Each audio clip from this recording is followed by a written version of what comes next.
आप सभी को जय हिंद जवाहर। सर जेटेट हिस्ट्री का बहुत इंपोर्टेंट क्लास लेकर आए। आपको क्लास में ही सब याद हो जाएगा, इतिहास आपका डर खत्म हो जाएगा और आपको क्लास में याद। और आज की क्लास से 2 सवाल छप जाएंगे और आप चाहते हैं कि जेटेट परीक्षा में आप 120 प्रश्न लाना चाहते हैं, 90 नहीं 120 प्रश्न मेरी रणनीति को फॉलो कीजिए और आपको आएगा 120 प्लस और यूपी बिहार को पछाड़ कर आप जरूर लाएंगे। और विरासत से तय नहीं होंगे सियासत के फैसले, अब उड़ान तय करने का आसमान किसका होगा। साथियों यह संघर्ष सिर्फ पाने का नहीं है, यह संघर्ष खुद को साबित करने का है ताकि बता सके कमजोर हम नहीं, हमारा वक्त था, हमारा वक्त लेकिन अब नहीं है, क्योंकि आप सफलता का स्वाद चखने वाले हैं। प्यारे साथियों जो आपके विरोधी उनके लिए उनका मस्तक भी झुकेगा, उनका अहंकार भी टूटेगा। तो बस शांत होकर अपनी मंजिल पर बढ़ता चला जा। आज तू जमाने के आगे झुका है, कल तेरे आगे पूरा आसमान झुकेगा। तो चलिए इतिहास का टॉपिक है 18वीं सदी में नई राजनीतिक संरचना है जो आपको पास करा देगा। ये ऐसा हम चीज को बताएंगे और समझाएंगे जो क्लास में ही हॉट ट्रिक मेथड से दिमाग में डाल देंगे। और आप चाहते हैं कि जेटेट का पल पल का न्यूज और जेटेट का तैयारी का वीडियो पहले पहुंचे, चैनल को प्लीज लाइक और सब्सक्राइब कर लीजिएगा। चलिए स्टार्ट करते हैं आज की क्लास को, जो जेसीईआरटी पर लाइन बाय लाइन सवाल है। इस सवाल कहां से लाए हैं आपको प्यारे साथियों, आपके लिए जो सवाल लेकर आए हैं, आपको बोला गया है, क्या बोला गया है आपको बोला है कि हम राज्य सरकार के अनुमोदित पाठ्यक्रम से सवाल पूछेंगे। कहां से? राज्य सरकार का अनुमोदित पाठ्यक्रम। अनुमोदित पाठ्यक्रम होता क्या है? वो होता है जेसीईआरटी झारखंड का, ठीक है। तो आपको जेसीईआरटी से लाइन बाय लाइन सवाल है और जो आपको नोट्स दिए हैं, थ्योरी दिए हैं, वो भी लाइन बाय लाइन आपका जेसीईआरटी का है। सवाल पहला है, मुगल साम्राज्य का पतन कब होना प्रारंभ हो गया था? मुगल साम्राज्य का पतन कब शुरू हुआ? तो सुनिए आप प्यारे साथियों, मुगल को चल जाइए तो 1526 में जो है आया, जिसका नाम था बाबर। बाबर जो था मुगल वंश का संस्थापक था। मुगल वंश का संस्थापक पहला राजा बाबर। और बाबर से सबसे अंतिम 1707 में आइए तो औरंगजेब के बाद जो है प्यारे साथियों, इसकी शक्ति जो होती है कमजोर होनी पड़ती है। इसके बाद जो राजा हुए वो कमजोर हुए, शक्तिशाली हुए, अपनी भोग विलास में मतंग रहे, अपनी मौज मस्ती में व्यस्त रहे और अयोग्य रहे। इसकी वजह से पतन होना स्टार्ट हुआ। औरंगजेब जो था दक्षिण भारत के जो है अभियान में, एक साउथ का जो अभियान किया था, इधर आपको बहुत सारा खर्च किया, इसमें कहीं वित्तीय रूप से टूट चुका था। इस वजह से आपका जो है, आपको कब पतन शुरू हुआ? तो 1707 में औरंगजेब की मृत्यु के बाद इसका पतन शुरू हो गया। याद रखिएगा, औरंगजेब की मृत्यु के बाद। औरंगजेब की मृत्यु 1707 में, तो कौन सदी हुआ जी? 18वीं सदी। 18वीं सदी में इसका पतन शुरू हो गया था औरंगजेब। तो आपका कौन हो जाएगा ऑप्शन? ग हो जाएगा ऑप्शन सही, क्योंकि 1707 किसमें आता है? 18वीं सदी में। तो प्यारे साथियों, औरंगजेब जो एक, जिसको जिंदा पीर भी कहा जाता था, क्या बोलते थे इसको? जिंदा पीर कहा जाता था इसको, औरंगजेब को। और आपका ध्यान रखिएगा, तो इसका आंसर कौन हो गया? आपका ग हो गया, ठीक है। अगले सवाल की ओर बढ़ते हैं, जो लाइन बाय लाइन आपका किससे सवाल हम लाए हैं आपके लिए। सभी सवाल जेसीईआरटी पर आधारित है जो आपके एग्जाम में लड़ेंगे। नादिर शाह के उत्तराधिकारी अहमद शाह अब्दाली ने 1742 से 61 के बीच में उत्तरी भारत पर कितनी बार आक्रमण किए? तो ये आक्रमण जो किए हैं 5 बार आक्रमण किए। कितने बार आक्रमण किए हैं? 5 बार आक्रमण किए हैं। याद रखिएगा, नादिर शाह का उत्तराधिकारी अहमद शाह अब्दाली। और पानीपत का थर्ड जो लड़ाई हुआ था, यही इनमें थे। पानीपत की थर्ड लड़ाई जो 1761 में हुआ, इस लड़ाई में एक तरफ कौन थे? एक तरफ मराठा थे और एक तरफ था यही अहमद शाह अब्दाली था। याद रखिएगा प्यारे साथियों, अहमद शाह अब्दाली की जीत होती है और मराठों का अंतिम पतन हो जाता है इस युद्ध में। तो नादिर शाह का जो उत्तराधिकारी था वो 5 बार आक्रमण किया था। नादिर शाह का आक्रमण 1739 का बहुत इंपोर्टेंट है। नादिर शाह का 1739 में आक्रमण था, याद रखिएगा, जो आपको बहुत महत्वपूर्ण है, बहुत लूटा था, यही पे लूटा था, ठीक है ना। चलिए, तो इसका दूसरा का कौन हो गया? आंसर हो गया क्लियर। अगले सवाल की ओर बढ़ते हैं। यहां पे सवाल है, बोला है कि इनमें से कौन अंतिम मुगल सम्राट था? कौन अंतिम, तो पहला कौन था जी, तो मुगल वंश, मुगल सम्राट का जो है संस्थापक बात करें तो कौन था, तो संस्थापक आपका आया था 1526 में बाबर, जो पानीपत की पहली लड़ाई होके पानीपत की प्रथम लड़ाई कब हुई थी, तो 1526 में, जिसमें एक तरफ बाबर था, अब एक तरफ इब्राहिम लोदी था। इब्राहिम लोदी को हार होती है और आपका बाबर जीत जाता है, लोदी वंश का पतन, और यहाँ पे मुगल वंश का स्थापना होता है 1526 में। अब इसके बाद जो है उस सत्ता का स्थानांतरण होते रहता है। बाबर के बाद कौन आता है प्यारे साथियों, तो हुमायूं बनता है। हुमायूं के बाद कौन आता है, तो हुमायूं के बाद आपका आ जाता है अकबर। अकबर जो बहुत महत्वपूर्ण है, बहुत महत्वपूर्ण है प्यारे साथियों। अकबर के बाद आता है जहांगीर, जहांगीर के बाद आता है शाहजहां, शाहजहां आता है। शाहजहां के बाद आपका आता है औरंगजेब, औरंगजेब के बाद आता है बहादुर शाह प्रथम, बहादुर शाह प्रथम, ये प्रथम है। और इसके बाद बहुत सारे रहे हैं, तो अंतिम में बहादुर शाह जफर द्वितीय, बहादुर शाह जफर द्वितीय। क्योंकि आपको याद रखिए बहादुर शाह प्रथम 1707 से लेके 1712 तक आपका ये रहे थे, लेकिन ये आपका 1857 में जो आपका लड़ाई हुआ है, तो बहादुर शाह जफर वो द्वितीय थे, ठीक है।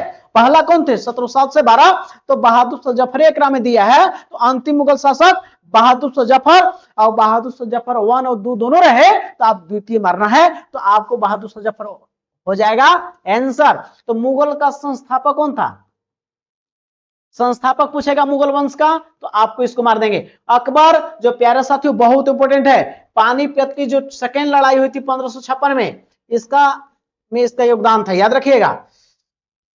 और प्यारे साथियों ये जो आपका है संरक्षक के रूप में उसमें था। साथ ही 1576 में हल्दी घाटी का युद्ध, 1576 में हल्दी घाटी का युद्ध, इसमें अकबर था, जिसमें 1576 में महाराणा प्रताप और अकबर के बीच में महाराणा प्रताप की हार होती है, और 1576 का हल्दी घाटी के युद्ध में ये जीत जाता है कौन, अकबर। अकबर जो है प्यारे साथियों अपनी कन्या जो थी, इसकी राजपूत कन्या जोधाबाई से शादी किया था, और ये जो था नगाड़े बजाने का शौकीन था, और मात्र 14 साल की उम्र में इस सत्ता को संभालता है। 1542 में जन्मा था, 1556 में सत्ता संभाला था, लेकिन इसके संरक्षक में लोग कार्य थे, तभी बैरम खा के देखरेख में सत्ता संभाल रहा था।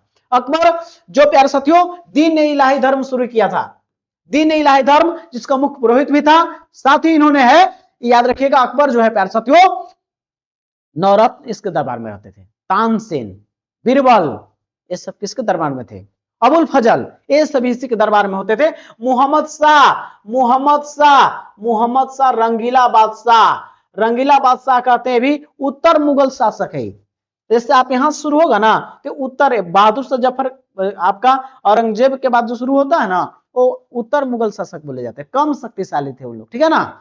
तो आपका रंगीला बादशाह और नादिर शाह का आक्रमण 1739 में के समय हुआ था। मोहम्मद शाह उत्तर मुगल शासक है, ठीक है ना। एक मुगल हो गए, बाबर से लेके आपका औरंगजेब तक। औरंगजेब के बाद जो आते हैं उनको कहा जाता है बहादुर शाह जफर।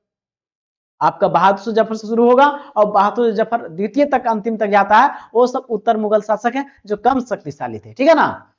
चलिए तो आपका इसका आंसर कौन हो जाएगा, अंतिम मुगल शासक बहादुर शाह जफर।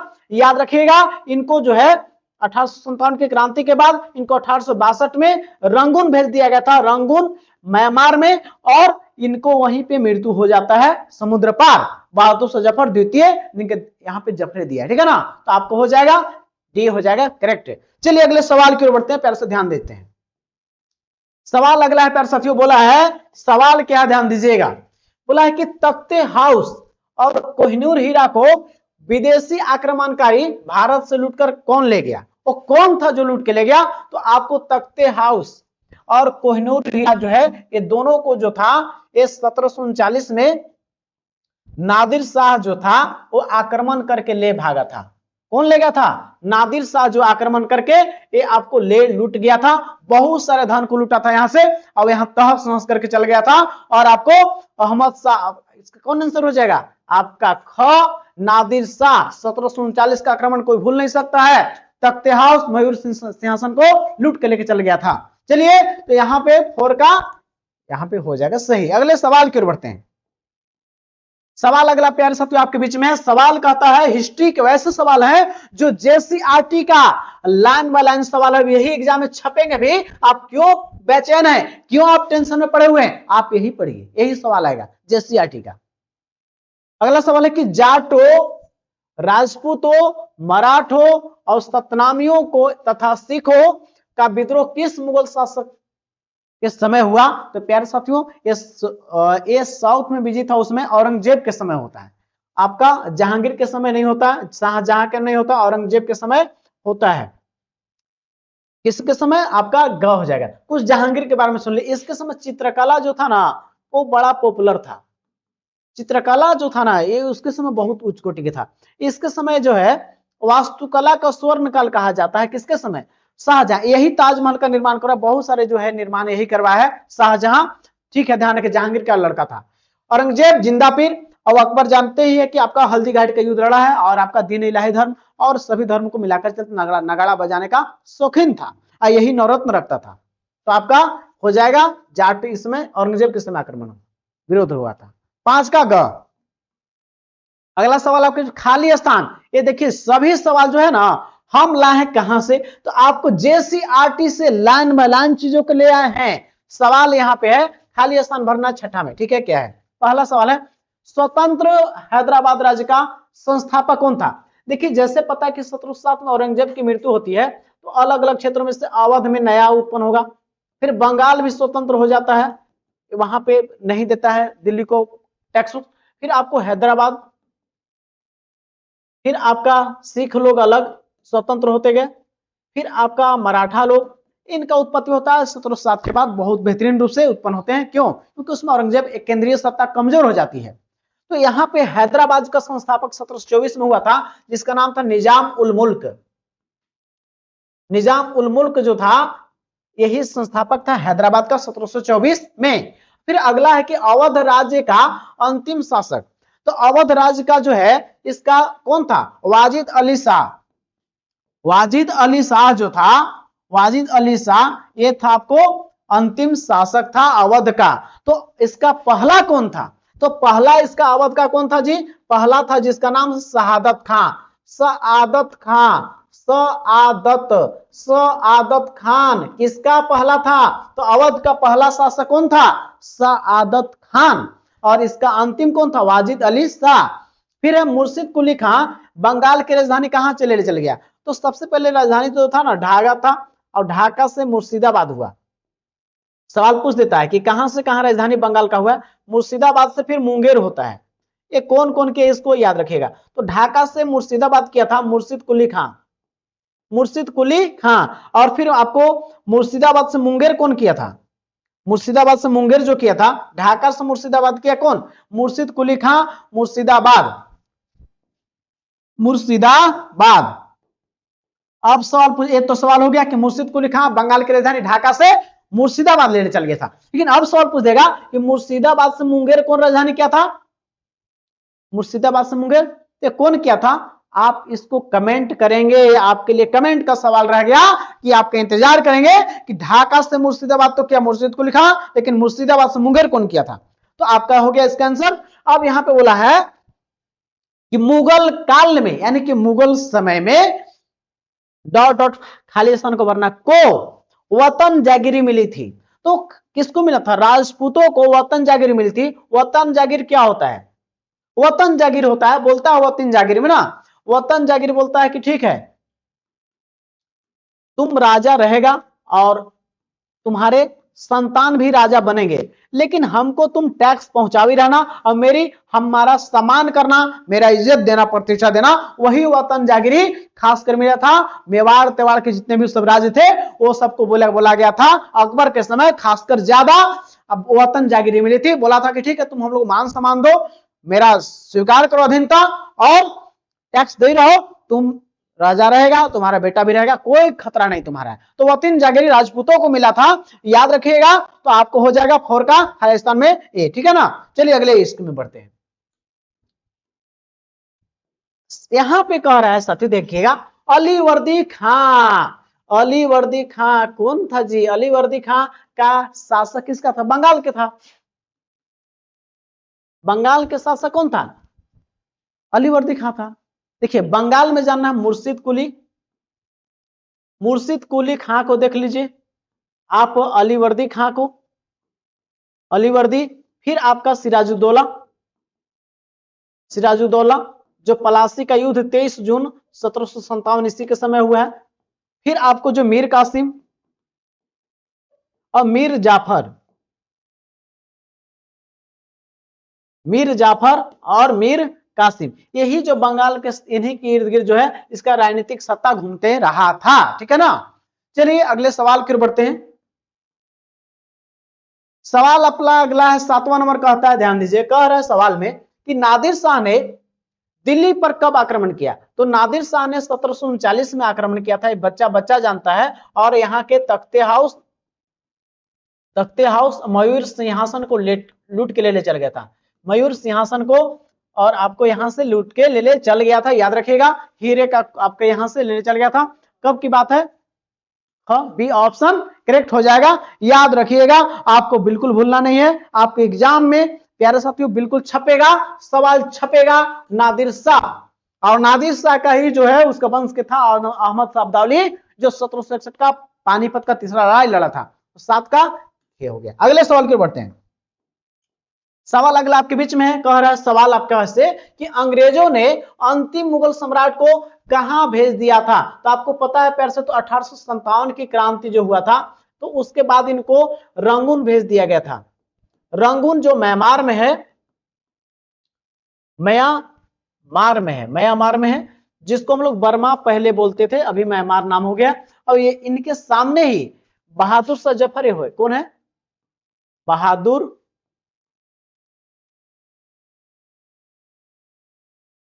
बहादुर शाह जफर द्वितीय, इनको म्यांमार भेज दिया गया था। अब इनके सामने पुत्रों को गोली मार दिया गया था, पुत्रों को इनके सामने गोली मारकर हत्या कर दी गई थी, ये आपका बहादुर शाह जफर द्वितीय के सामने। अरे 1862 में इनको जो है रंगून में ही, रंगून म्यांमार में इनकी मृत्यु हो जाती है, याद रखिएगा इसको, ठीक है ना। तो रंगून आपका म्यांमार में पड़ता है, ऑप्शन ग हो जाएगा, ठीक है, ध्यान रखिएगा आप लोग। 8 का ग। अगले सवाल की ओर बढ़ते हैं। नादिर शाह के समय, सवाल है कि नादिर शाह के आक्रमण के समय मुगल सम्राट कौन थे? लेकिन नादिर शाह जब आक्रमण किए, तो नादिर शाह के आक्रमण कब हुआ है? तो आपको याद रखिए 1739 में आक्रमण हुआ है, जो आपको मयूर सिंहासन और तख्ते हाउस को लूट के ले चल गया था, याद रखिएगा। ये उसमें राजा थे मोहम्मद शाह थे, याद रखिएगा। अब इनको रंगीला बादशाह कहा जाता है, अब इन्हीं के समय जो है नादिर शाह आक्रमण किया था, इसको याद रखिएगा। तो आपको मोहम्मद शाह ऑप्शन ए में ही, क में ही है, तो आपका आंसर हो जाएगा फर्रुख सियर। ये सब के बारे में थोड़ा सा जान जाइए, याद रखिएगा। जहांदर शाह को लंपट मूर्ख कहा जाता था। लंपट मूर्ख किसको कहते थे? उत्तर मुगल शासक ही है, इसको लंपट मूर्ख कहा जाता था, याद रखिएगा। और फर्रुख सियर को घृणित कायर की संज्ञा दी गई है। घृणित कायर की संज्ञा किसको दिया गया है? इसी को। ये किसमें आते हैं? तो उत्तर मुगल जो शासक हुए ना, मुगल के बाद जैसे औरंगजेब के बाद जैसे बहादुर शाह जफर प्रताप, उसके बाद ये सब मोहम्मद शाह, ये सब जो हुए ना है, उसके बाद के हैं। तो आपका मोहम्मद शाह के समय क्या हुआ? नादिर शाह का आक्रमण। फर्रुख सियर घृणित कायर की संज्ञा है। जहांदर शाह को लंपट मूर्ख कहा जाता है। तो 9 का इसका आंसर तो आपका ए हो गया, करेक्ट हो गया, ठीक है। चलिए अगले सवाल की ओर है। तो आपका 10 नंबर सवाल है, बोला कि शहादत खान की मृत्यु कैसे हुई थी? तो शहादत खान की मृत्यु जो है ना, ये जहर खा गया, जहर से हुआ था। और जहर को इतिहासकार लोग आत्महत्या ही कहता है, आत्महत्या, जहर खाने से मृत्यु कहा जाता है इसका है। तो आपका विरुद्ध होकर युद्ध में मारा गया, बिल्कुल गलत है, विरुद्ध होकर नहीं, आत्महत्या किया था। घ आंसर आपका करेक्ट हो जाएगा, याद कीजिए। शहादत खां, बिल्कुल याद रखिएगा, शहादत खां अवध का राजा था, संस्थापक था। शहादत खान की मृत्यु आत्महत्या किया था, जहर खा लिया था ना। तो आपका 10 का घ आंसर करेक्ट हो गया। सादत खान की मृत्यु आप लोग देख लिए कैसे हुआ है, तो जहर खा गया था, ठीक है ना। अब यहाँ पे गुरु गोविंद सिंह, गुरु गोविंद सिंह ने खालसा पंथ की स्थापना कब की थी, तो गुरु गोविंद सिंह ने 1699 में खालसा पंथ की स्थापना किए थे, याद रखिएगा, बिल्कुल याद रखिएगा, 76 सवाल में है। अब बात करते हैं सिख संप्रदाय। सिख संप्रदाय का जो संस्थापक मानते हैं, संप्रदाय के संस्थापक कौन थे, संस्थापक आपका थे गुरु नानक। गुरु नानक याद रखिएगा, गुरु नानक, गुरु अंगद उसके बाद हुए, सब अलग अलग होते गए, लेकिन इसका अंतिम 10वें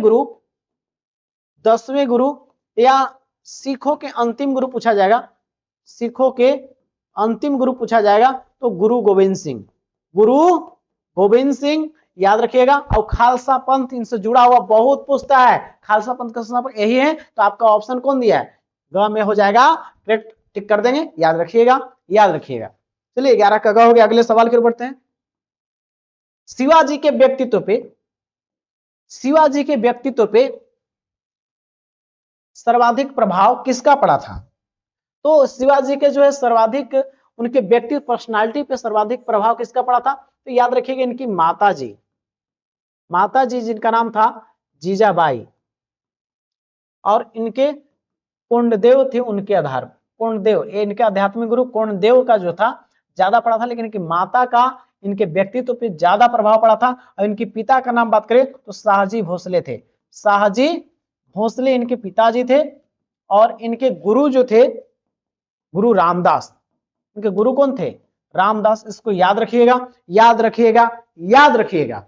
प्यारे साथियों, तो इनके जीवन पे किसका प्रभाव ज्यादा पड़ा था, तो आपको अपनी इनकी माता, इनके आधार पे, इनका जो जन्म हुआ था शिवाजी का 1627 ईस्वी में, 1627 ईस्वी में गुरिल्ला युद्ध में माहिर थे, गुरिल्ला युद्ध, छिपकर युद्ध करने में माहिर थे, इसको याद रखिएगा। और शिवाजी के समय एक इनका मंत्रिमंडल जो था वो बहुत पूछता है कि इनका मंत्रिमंडल को क्या बोलते थे, इनके मंत्रिमंडल को अष्ट प्रधान कहा जाता था, अष्ट प्रधान, इनके मंत्रिमंडल को अष्ट प्रधान कहा जाता था, जिसका हेड जो होता था पेशवा कहलाता था, जो प्रधानमंत्री के पद पर होता था, पेशवा इसका प्रधानमंत्री पद होता था, अष्ट प्रधान का हेड होता था पेशवा। और इन्होंने 2 टैक्स लगाए थे, जिसका नाम था चौथ और सरदेशमुखी, चौथ और एक था सरदेशमुखी। इनका 2 टैक्स बहुत पूछता है कि चौथ और सरदेशमुखी कौन लगाया था शिवाजी के समय, ये था 25%, यानी कि 1/4 जो भी राजस्व है उसका 1/4 ले लेते, और सरदेशमुखी जो 1/10 था, माने 10 रुपया में 1 रुपया। और आपका चौथ आपका 1/4 25% कह सकते हैं, और आपका सरदेशमुखी 10% 1/10 था। इसको बिल्कुल याद रखिएगा, बिल्कुल याद रखिएगा, आपके एग्जाम में छपेंगे तो आपका इसका आंसर, इनके जीवन पर सबसे ज्यादा प्रभाव किनका था, जीजाबाई का था, जीजाबाई का था। 12 का ए हो गया करेक्ट। चलिए अगले सवाल की ओर बढ़ते हैं। शिवाजी के मंत्रिमंडल को कहा जाता था, अभी तुरंत बताते कि शिवाजी के मंत्रिमंडल को क्या कहते थे, अष्ट प्रधान, अष्ट प्रधान कहते थे, याद रखेंगे, आपको इसको छोड़ना नहीं है, तो आपका ऑप्शन ए हो जाएगा करेक्ट, 13 का 1 का हो जाएगा। चलिए अगले सवाल की ओर प्यारे साथियों बढ़ते हैं प्यारे साथियों, बिल्कुल आप याद रखिएगा, आप जीतने के लिए बने, ठान लिए तो आपकी जीत होगी, और जीतने के लिए बने आप हैं, याद रखिएगा, रख हौसला और मंजर भी आएगा, प्यासे के पास चलकर समुद्र भी आएगा, थक कर ना बैठे मंजिल के मुसाफिर, मंजिल भी मिलेगी और मिलने का मजा भी आएगा। आपको सफलता कोई नहीं रोकने वाला है, क्योंकि आप पहले का दौर खत्म हो रहा है, क्योंकि आप अपने अंदर एक नया देखिए, नया एक व्यक्तित्व देखिए, आप पुरानी चीज को भूल जाइए, क्योंकि पुरानी चीज को कोई याद करने से कोई फायदा नहीं है। आप नया, हर दिन एक नया जीवन मिलता है, जो मॉर्निंग होता है एक नया जीवन होता है। तो अपनी तैयारी के लिए अपनी नया सोच के साथ डेली उठिए और मेहनत कीजिए, आपकी सफलता तय है, क्योंकि आप थिंकिंग भी पॉजिटिव, रिजल्ट भी पॉजिटिव। तो अच्छा सोचिए, अच्छा व्यक्ति बनिए और आपकी सफलता तय है। तो प्यारे साथियों स्टार्ट करते हैं, आपकी जीत में हम आपके साथ हैं और आपकी सफलता तय होने वाली है, आपको रोकने वाला कोई नहीं है, क्योंकि आप पढ़ रहे हैं, मेहनत कर रहे हैं और मेहनत का फल मिलता है। लेकिन डेली पढ़िए, थोड़ा सा ही पढ़िए, लेकिन पढ़िए, लेकिन रोकिए नहीं। आप दौड़ते नहीं हैं तो चलिए, चल नहीं पाते तो रेंगिए, लेकिन चलिए प्यारे साथियों, क्योंकि आप लोग बढ़ रहे हैं आगे, आप पीछे ना रह जाएंगे, इसलिए चलना है। चलिए साथियों देखते हैं पानीपत के तीसरी लड़ाई 1761 में निम्न में से कौन सा मराठा सहयोगी था? तो मराठा का सहयोगी जो था ना, मराठा लोग, और किसमें बीच में लड़ाई हुआ था? तीसरा पानीपत का युद्ध, तीसरा 1761 में मराठा और अहमद शाह अब्दाली के बीच में, अहमद शाह अब्दाली के बीच में हुआ था। इसमें जानते हैं बेचारा मराठा लोग को पूरा एकदम गर्दा उड़ा दिया था। इनको मराठा का जो है ना पूरा पतन कहिए, पूरी तरह से विनाश की स्थिति में हो गया था। न इसका निजाम साथ दिया, न अवध दिया, न जाट दिया, कोई इसका सहायता नहीं किया था हैदराबाद मराठा लोग को। मराठा लोग को जो था पहले से कि हम दिल्ली तक सत्ता पर राज काबिज होंगे, दिल्ली तो छोड़ो, तुम पंजाब, बंबई, महाराष्ट्र भी नहीं संभाल पाएगा, नहीं संभाल पाया। तो इनका जो सपना था दिल्ली पर गद्दी पर राज करने का, वो सपना ही रह गया। और यहाँ पे निजाम कोई सहायता नहीं दिया, यानी कि इनमें से कोई नहीं सहायता दिया था इसका, और मराठा लोग का पतन हो गया, पतन हो गया, पतन हो गया, याद रखिएगा। तो आपका आंसर इसका, इनमें से कोई सहायता नहीं किया था इसका। चलिए अगले सवाल की ओर बढ़ते हैं प्यारे साथियों, अगले सवाल की ओर। सवाल यहाँ पे है, तो यहाँ पे बोला कि निम्नलिखित में से कौन सा महाराष्ट्र से संबंधित नहीं है?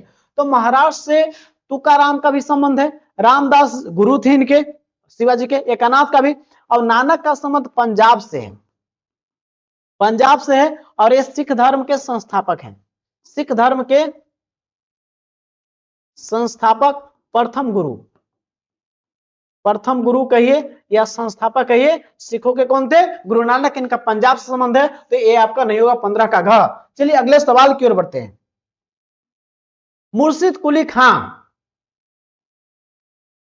कुली खां ने अपनी राजधानी को कहां ले गया था? तो अब ये ना बताया कि मुर्शिद कुली खां अपनी राजधानी ढाका से कहां ले गया? मुर्शिदाबाद। और मुर्शिदाबाद से फिर कहां जाता है? मुर्शिदाबाद से फिर मुंगेर की ओर जाता है। तो आपसे पूछा है कि ढाका से कौन ले गया था मुर्शिदाबाद? तो ए मुर्शिद कुली खां, तो आपका हो जाएगा 16 का बी करेक्ट हो जाएगा, 16 का बी। चलिए अगले सवाल की ओर। बोला कि पलासी का युद्ध कब हुआ था? तो पलासी का युद्ध पूछेगा तो 23 जून, याद रखिएगा, 23 जून 1757 को हुआ था। जो आपके इसमें दो पक्ष थे, एक तरफ सिराजुद्दौला था, सिराजुद्दौला, एक तरफ कौन था? सिराजुद्दौला था बेचारा। अब एक तरफ था प्यारे साथियों, एक तरफ था रॉबर्ट क्लाइव था। क्या हुआ खेला? इसके पास सेना बहुत कम था, दिमाग लगाया, इसका जो खिलाफ जितना रहता था तो पता था, उसको रखा था कि कौन इसका खिलाफ था, कौन खिलाफ था। तो इसका जो खिलाफ था मीर जाफर को मिला लिया अपने आप में, मीर जाफर को अपने आप में मिला लिया। और एक कहा, बोला कि जाइए ना आप, क्या कहला, मीर जाफर बोला कि इसका सेनापति था, बोला कि जाइए ना, इसको कुछ है, हम ही इसको देख लेंगे। और बेचारा सिराजुद्दौला गया और मारा गया, क्योंकि पहले ही से मिला हुआ था। मीर जाफर बोला था कि तुम कहला, तू राजा के पीछे तुम पीछे रह रहे हो, तुमको हम राजा बनाएंगे। लालच दिया, पैसा दिया रॉबर्ट क्लाइव, और हमारे देश में ही दो लोगों को फूट करके राज किया। अंग्रेज का नीति था फूट डालो और राज करो। प्यारे साथियों अपने जीवन में भी देखिएगा, अपने आसपास के जो लोग हैं उनको मिल के रखिए। बाहरी लोग चाहते हैं कि आप फूट के रहिए ताकि उनकी सत्ता पर काबिज हो, तो आप दिमाग लगाइए, कभी आपस में फूट नहीं रखना, क्योंकि आपको फूट रहेगी तो आप पर राज करेगा उन लोग। फूट डालो, राज करो, यही नीति था। तो पहले युद्ध लड़ने के पहले क्या किया? सिराजुद्दौला का साथी मीर जाफर को मिला लिया अपने में, और मीर जाफर बेचारे युद्ध में हार हो गई, और आपका रॉबर्ट क्लाइव अंग्रेजों की जीत हो जाती है। और यहीं से एक नई कंपनी का यहां से सोचा कि हम तो किंग मेकर हैं, यहीं से शुरू होता है एक यहां से इनका भारत में किंग मेकर की भूमिका। तो 23 जून 1757 को सिराजुद्दौला और रॉबर्ट क्लाइव के बीच में मीर जाफर इसका धोखा दे दिया। और इसकी जो मौसी लोग थी, इसकी मां 3 बहन थी, उसमें 2 मौसियों ने बड़ा खतरनाक था, घसीटी बेगम तो और खतरनाक थी। तो कहीं ना कहीं सिराजुद्दौला के हार के पीछे इसके अपने लोग, इसका साथ छोड़ दीजिए, अपने लोग। आपको हमेशा हार के पीछे कारण होता है कि आप लोग ही धोखा देते हैं, अपने लोग धोखा दिया और सिराजुद्दौला की हार हुई। और उसके बाद रॉबर्ट क्लाइव जीत गया अंग्रेज, और उसके बाद मीर जाफर नवाब बनता है, याद रखिएगा। तो 23 जून 1757 को पलासी का युद्ध हुआ था, 17 का ए हो जाएगा करेक्ट। प्लासी के युद्ध में अंग्रेजी सेना का नेतृत्व कौन किया था? अभी तुरंत न बताएं, सवाल है प्यारे साथियों। प्लासी के युद्ध कब हुआ? 23 जून 1757 में। इसमें अंग्रेज का नेतृत्व कौन किया था? तो अंग्रेज का नेतृत्व किया था रॉबर्ट क्लाइव। कौन किया था अंग्रेज का नेतृत्व? Robert Clive. रॉबर्ट क्लाइव किया था, तो आपका ऑप्शन हो जाएगा ए। हेक्टर मुनरो के था बक्सर का युद्ध में ये था, ठीक है ना। लॉर्ड डलहौजी, तो आपको पता है कि रेल चला था इसी के समय, और आपको रेल हो गया, और आपको राज हड़प नीति, डॉक्ट्रिन ऑफ लेफ्ट, डाक, रेल, ये सभी इसी के समय था, लॉर्ड डलहौजी के समय, ठीक है। तो आपको 18 का ए हो जाएगा करेक्ट। अगले सवाल कर बढ़ते हैं। अगला सवाल आपके बीच में बोल रहा है कि जयपुर शहर की स्थापना किसने की थी? तो जयपुर शहर की बोल रहा है, तो जयपुर शहर की स्थापना किया था सवाई राजा जयसिंह। ये विज्ञान इस सब की चीज को है ना, उसको प्राथमिकता देते थे, और एक आपका एक अच्छे शासक के रूप में सवाई राजा सिंह हुए, जो जयपुर शहर की स्थापना में इनका हाथ है, ठीक है ना। 19 का ये। सिख धर्म की स्थापना किसने की? बोल रहा है कि सिख धर्म की स्थापना किसने की? तो सिख धर्म की स्थापना जो की थे गुरु नानक जी। गुरु नानक जी, याद रखिएगा, बहुत इंपोर्टेंट है, बहुत इंपोर्टेंट है। देखिए गुरु, और इसके अंतिम और 10वें गुरु पूछा जाएगा, तो 10वें गुरु इसके कौन थे? गुरु गोविंद सिंह। गुरु गोविंद सिंह, इन्होंने खालसा पंथ, इनका बड़ा इंपोर्टेंट है। खालसा पंथ का स्थापना ये के थे 1699 में, याद रखिएगा, याद रखिएगा, इनका इंपोर्टेंट है खालसा पंथ। अंतिम गुरु 10वें गुरु, खालसा पंथ की स्थापना 1699 में। तो गुरु सिख धर्म की स्थापना गुरु नानक देव ने किए थे, आपको याद रखना है 20 का ए। चलिए अगला सवाल, गुरुमुखी लिपि। गुरुमुखी लिपि जो है, गुरुमुखी लिपि का आविष्कार किसने किया था? तो गुरुमुखी लिपि का जो आविष्कार किए थे गुरु नानक किए थे? नहीं, गुरु अंगद किए थे। किसका? गुरुमुखी लिपि का आविष्कार किए थे, ठीक है। तो आपका 21 का बी हो जाएगा करेक्ट। सवाल यहां पे है कि अमृतसर शहर की स्थापना, अमृतसर शहर की स्थापना कौन किए थे? अंगद किए थे? नहीं, ये रामदास द्वारा जो था, गुरु रामदास द्वारा अमृतसर शहर की स्थापना पूछा जाएगा, तो गुरु रामदास को टिक कर देंगे, याद रखिएगा 22 का बी।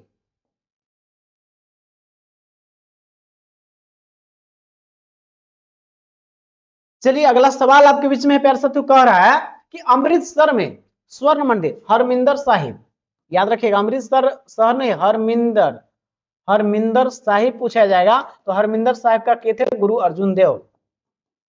गुरु अर्जुन देव जो है हरमिंदर साहब का स्थापना किए थे, इसको याद रखिएगा बिल्कुल। हरमिंदर साहिब, अर्जुन देव, याद रखेंगे, याद रखेंगे, याद रखेंगे। तो आपका कौन हो जाएगा? 23 का बी हो जाएगा करेक्ट।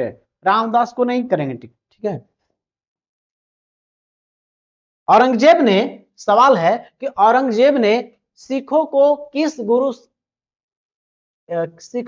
को फांसी दिया था? तो किसको दिया था?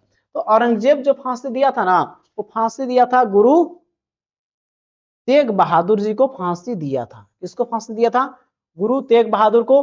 खुसरो को जो है ना, खुसरो को विद्रोह करने के अपने खिलाफ में जो है ना, उसी खिलाफ में इस गुरु तेग बहादुर को फांसी दिया गया था।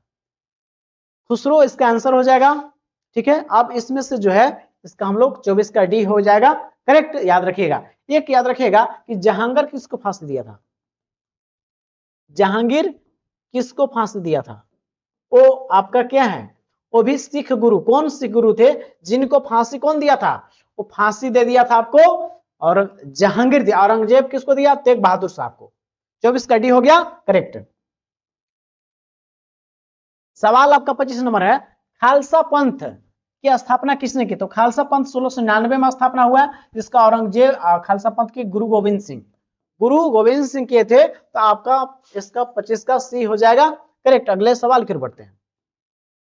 शिवाजी के बोल रहा है कि शिवाजी महाराज के गुरु या संरक्षक कौन थे? तो ये देखिए, गुरु या संरक्षण पूछेगा, गुरु पूछ देगा तो आपका कौन हो जाएंगे? आपका हो जाएगा रामदास। गुरु पूछेगा तो रामदास, और गुरु पूछा जाएगा तो कौन हो जाएगा? रामदास। और संरक्षण पूछा जाएगा तो संरक्षक हो जाएंगे कर्णदेव जी। तो आपको इसको याद रखिए, इसको क्या लीजिएगा? इसको संरक्षक के रूप में लीजिए। इनके संरक्षक कौन थे? कोंडदेव नहीं, कोंडदेव।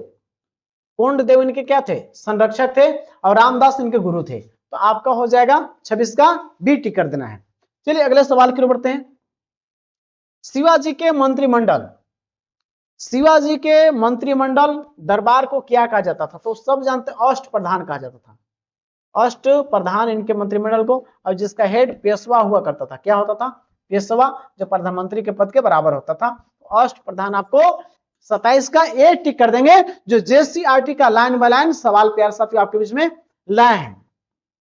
सवाल आपका है, शिवाजी ने अपने दरबार में किस भाषा को अपनाया था? तो जानिए शिवाजी मराठा महाराष्ट्र के थे, तो इन्होंने मराठी भाषा को अपनाया था। याद रखिएगा 28 का सी टिक कर देंगे। सवाल अगला है, मराठा काल